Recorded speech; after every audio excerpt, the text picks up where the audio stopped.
In diesem Video drehe ich eine Schale aus genau 1000 Gramm Ton. Wir werden schauen, wie groß die Schale wird. Dann habt ihr vielleicht mal einen Vergleichswert für eure Übungen.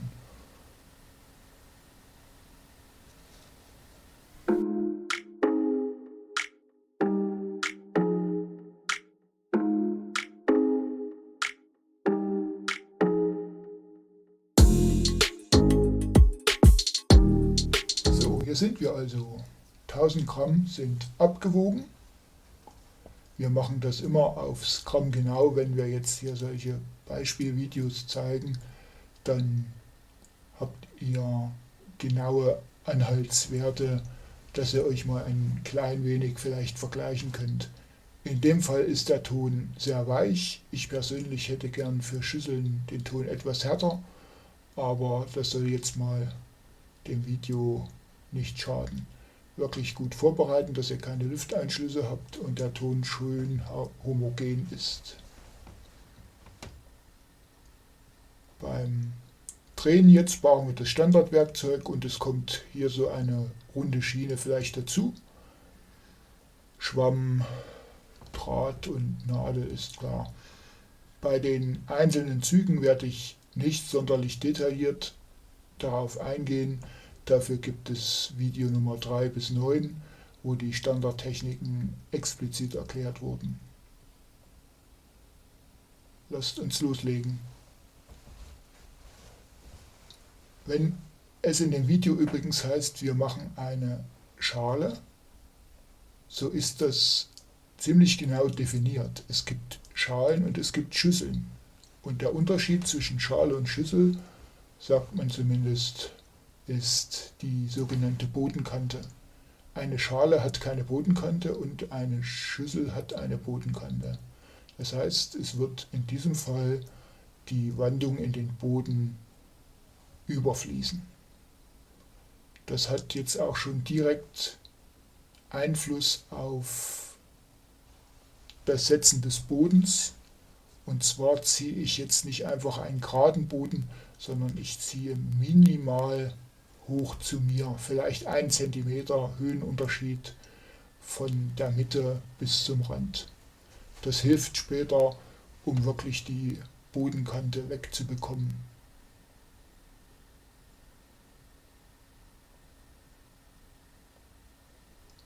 Ordentlich glätten.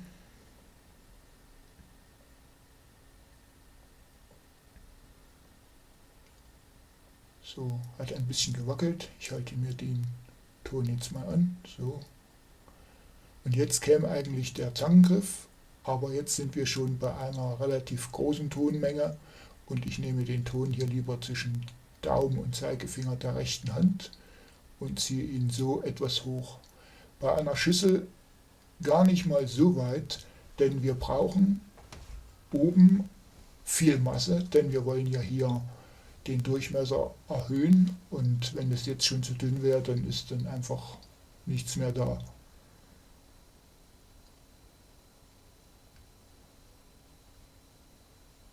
Wir machen für auch so eine Schüssel, besonders wenn der Ton weich ist, nur 2 Knöchelzüge.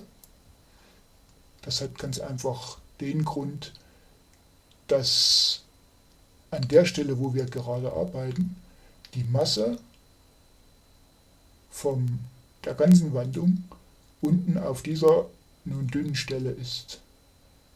Jetzt machen wir erstmal oben den Rand ein bisschen ruhig.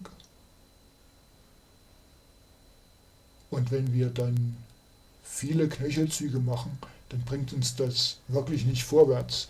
Das destabilisiert diese Schale einfach nur und deswegen reichen 2 Knöchelzüge völlig aus. Und denkt dran, wenn ich jetzt den hier so hochziehe, schaut von meiner linken Hand, der Zeigefinger bis hoch schiebt eigentlich schon ein klein wenig den Rand nach außen und ich mache die Form nicht nur an der Stelle, wo die Fingerspitzen arbeiten.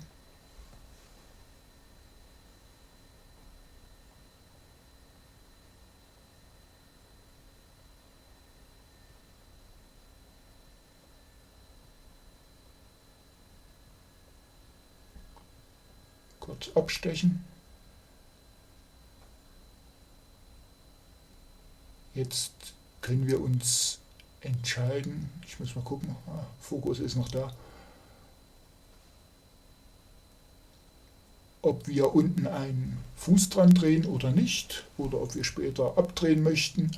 Also wenn wir einen Fuß dran machen, dann setzen wir die Schiene hier ein bisschen höher an, dann bildet er sich von allein und es schadet aber auch nicht, wenn wir später abdrehen möchten, wenn der Fuß jetzt dran wäre. Ich lasse ihn einfach mal dran.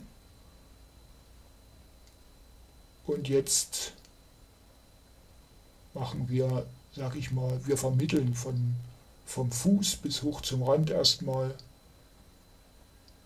und arbeiten uns halbwegs an die Schüsselform heran. So eine schöne, leichte Biegung. Und nochmal kurz den Rand stabilisieren und sauber machen.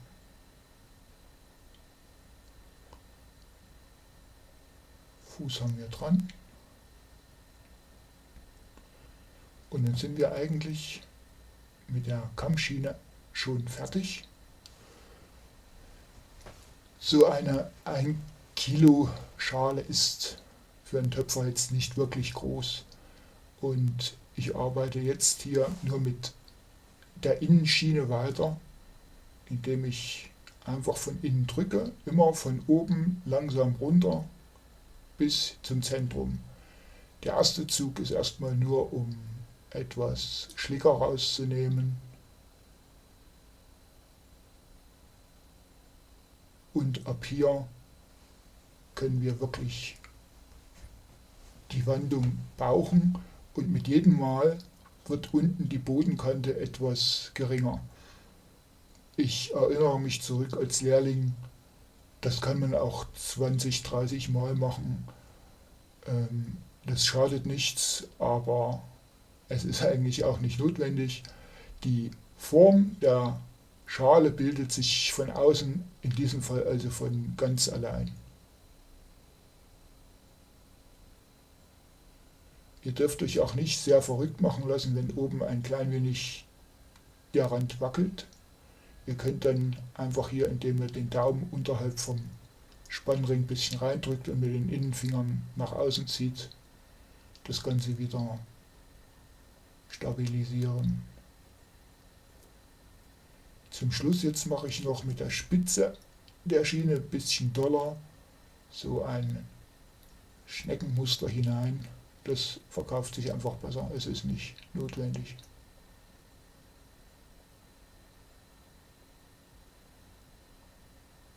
So, noch alles ein bisschen glätten und wir sollten soweit fertig sein. Hier ist noch ein bisschen außen was dran.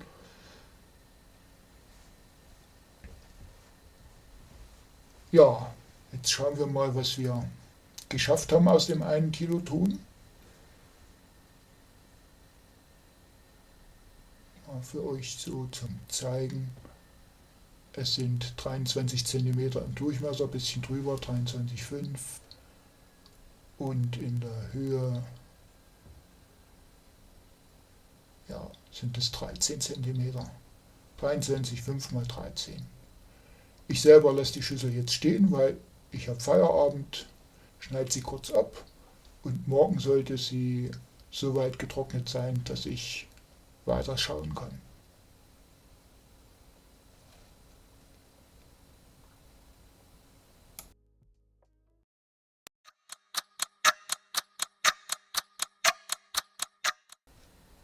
Hier sind wir nun am Tag später. Nachdem ich nochmal abgeschnitten habe, geht sie relativ leicht ab. Ich prüfe zuerst mit den Fingern, wie dick ist der Boden. Falls er zu dick ist, könnte ich davon was abdrehen. Ich zeige euch jetzt mal, wie das Abdrehen für so eine Schale geht. Es wird irgendwann nochmal ein separates Abdrehvideo geben. Man macht den Rand der Schüssel nass und auch von der Scheibe. Und dann setzt man es zentral drauf und mit ein paar Schlägen rückt man eigentlich die Schale jetzt in die Mitte und eigentlich klebt es von allein. Das wackelt jetzt ein kleines bisschen, aber das stört eigentlich den Töpfer nicht wirklich. Ich brauche dafür jetzt nur die Abdrehschiene, so sitzt wirklich, und eine kleine Plastikschiene. Und jetzt verringere ich eigentlich nur ganz wenig den Fuß. Es nützt mir jetzt hier nichts daraus, ein Kunstwerk zu machen. Die Schüssel soll mal in der Küche eingesetzt werden und da ist eigentlich ein großer Fuß nicht im Weg. Das heißt, das jetzt viel kleiner machen lohnt nicht wirklich. Ich nehme nur hier unten ein bisschen Ton heraus und forme den Fuß neu. Dafür nehme ich hier diese eckige Kante von der Schlinge.